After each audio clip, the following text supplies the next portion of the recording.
Hello there, my name is Javon Fel-Bartolome, and this is my animation explaining my board for my science project. My hypothesis is that people with aphantasia were born without mental imagery. Now, if you don't mind me asking, may you please close your eyes. Now imagine an apple. Imagine its color. Is it red, green, maybe even blue? Does it have a stem or a leaf? Maybe a few bruises or holes, maybe a worm. Now imagine someone biting into your apple. You may open your eyes now. If you were able to imagine something, then you are like most of the population. However, if you weren't able to imagine anything, then you might have aphantasia. What is aphantasia? Aphantasia is a neurological disease where you can't imagine anything, like being blind but with your mind. The first occurrence of aphantasia dates back to 1880, when a man named Francis Galton did a study where he asked people to imagine their coffee table. The majority of people could imagine it very vividly, while the rest couldn't imagine anything. In 2010, a study in the University of Exeter, ran by Professor Zeman, came upon patient MX. MX, in his 60s, lost his imagination after going under a cardiac procedure. Later on, an article in Discover was published about this study, and 21 people contacted the creator, Carl Zimmer, telling him that they also had no imagination. However, the difference between those 21 other people and patient MX was that the 21 others were never able to imagine. How do you know you have aphantasia? You have aphantasia if someone were to ask you to imagine something like what I just did, and you wouldn't be able to see a mental image. Or if you heard a common saying like, if you can't sleep, then imagine counting sheep, and you thought that it was just a weird expression and never took it literally. How is aphantasia caused? Some researchers have pointed out that aphantasia is observed in patients with psychiatric symptoms. They also say that in some cases, aphantasia is linked to brain injuries. An example of brain injury linked aphantasia was in 1883. A report in Le Progrès Medical described the case of Monsieur X. Monsieur X had aphantasia, and further examination of his brain revealed a brain lesion.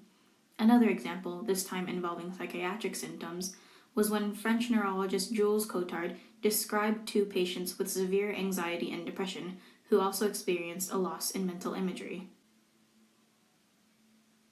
2.5% of the population have aphantasia. Scientists are still unsure if aphantasia is treatable, and if so, how long it would take to find and use the treatment. Considering that aphantasia was given a name in 2015, it's not surprising that very little information about it has been found. However, a YouTuber by the name of Amy Wright Meow has found a coping mechanism for herself. She says that when she closes her eyes, she can see small spots that are slightly lighter than everything else. She concentrates on those spots and tries to make out their shape and what they look like. People with aphantasia don't have a mental image of a loved one or of what their room looks like. However, they are able to remember facts about these things, which helps them remember what they look like. They can't imagine the desk in the corner of their room, however, they do know that there is a desk in their room. They can't imagine their aunt, however, they do remember that she has brown hair and that she has forgotten to give them a birthday present the past 3 years. Frick Karen. And some others with aphantasia have been able to remember things through smells or noises, and instead of having a mental image of something, their mind describes the characteristics of the thing. With all of this information about aphantasia, I began to wonder if anyone in my life was on the aphantasia spectrum. So I tested out a few of my friends and a few adults and made a graph of my results, because I know how much you adults love graphs. I used the same apple test to test these people and asked them to rate the vividness of their apple from 0 to 10. At the bottom of the graph, I split the ratings into 3 sections, from you probably have aphantasia to normal, and finally to dang, your imagination is coming to life. And to the side that is labeled subjects is the number of people who rated their imagination to be that vivid. As you can see, there is only one person that rated her imagination on the lower side of the chart. She ranked a 4. The person who ranked this was a close childhood friend of mine, Dar. She explained to me that when she's sleeping, she can see things more vividly than when she's awake. I asked her if when she is imagining things, She was more just describing what this thing was supposed to look like based on facts, and she confirmed. She then told me that she was able to see sounds. I asked her if, when she heard a sound, her brain went, "Yep, this is what the sound looks like."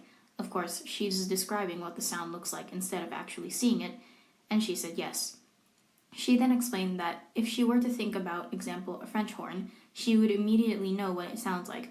Of course, she still can't see these things. This confirms that some people with aphantasia can associate images with their five senses. Was my hypothesis correct? Yes and no. Some people with aphantasia were born without mental imagery, but the rest gained aphantasia at some point in their lifetime. Why did I choose aphantasia as my project?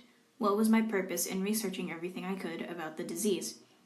Aphantasia was only very recently given a name in 2015, and not a lot of big strides of research have been made for it. I wanted to gain a better understanding of the disease and to also enlighten other people of its existence. I believe I have achieved this goal. Well, that's the end of my project. Thanks for listening. Goodbye for now.